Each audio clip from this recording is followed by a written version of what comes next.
Hello students. तो हम first chapter some basic concept of chemistry की एक्सरसाइज के क्वेश्चंस डिस्कस करेंगे। तो इसमें सबसे पहला क्वेश्चन है एक्सरसाइज का, calculate the molar mass of the following. तो सबसे पहले H2O, CO2 और CH4 इनके हमें मोलर मास कैलकुलेट करने हैं। तो सबसे पहले मोलर मास को किस तरह से कैलकुलेट करते हैं इसका हम फॉर्मूला देख रहे हैं। तो molar mass equal to sum of atomic masses.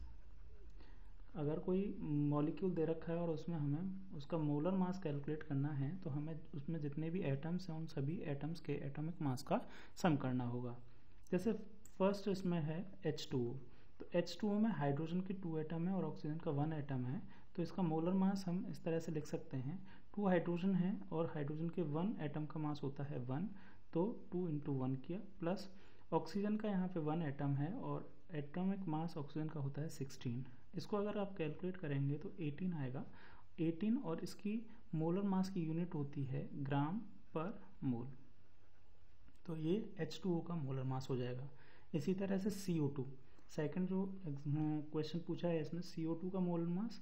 तो CO2 का मोलर मास किस तरह से निकालेंगे, इसमें कार्बन है, कार्बन का एटॉमिक मास होता है 12 और ऑक्सीजन के यहाँ 2 एटम्स हैं। तो ऑक्सीजन के 1 एटम का एटॉमिक मास होता है 16, यहाँ क्योंकि 2 एटम है तो मल्टीप्लाई बाई 2 कर देंगे।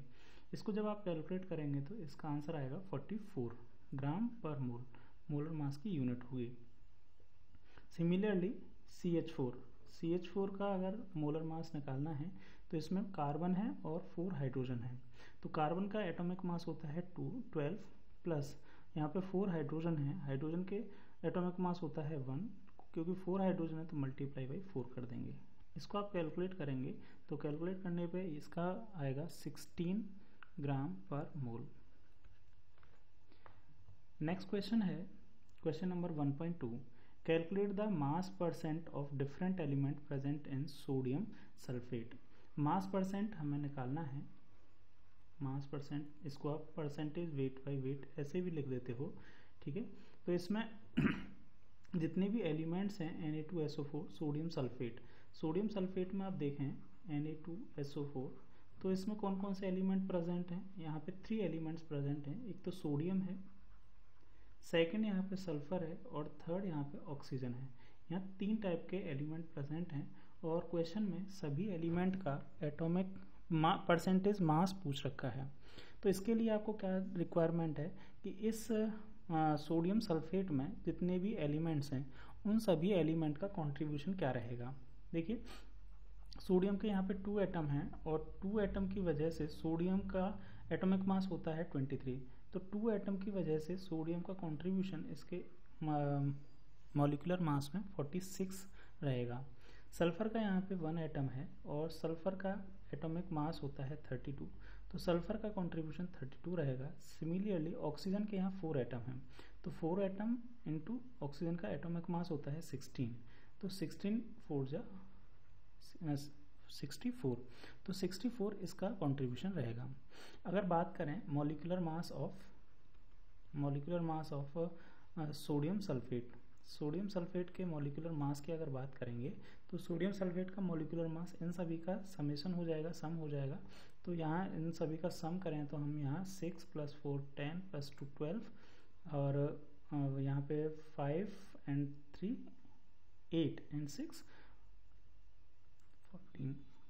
तो ये किसका, सोडियम सल्फेट का मॉलिक्यूलर मास हो गया। अब हम सभी का कंट्रीब्यूशन की बात कर रहे हैं, percentage weight by weight of sodium. Sodium की अगर बात करेंगे तो सोडियम का कंट्रीब्यूशन इस मॉलिक्यूलर मास में है 46 डिवाइडेड बाई सोडियम सल्फेट का मॉलिक्यूलर मास हुआ 142 मल्टीप्लाई बाई 100। इसको कैलकुलेट करेंगे तो सोडियम की मास परसेंट आ जाएगा सोडियम सल्फेट में। सिमिलरली सेकंड जो एलिमेंट है उसका मोलर मास परसेंट जो है वो क्या आएगा, सल्फर है सेकंड एलिमेंट, तो सल्फर का मास परसेंटेज क्या होगा 32 डिवाइडेड बाई 142 मल्टीप्लाई बाई 100।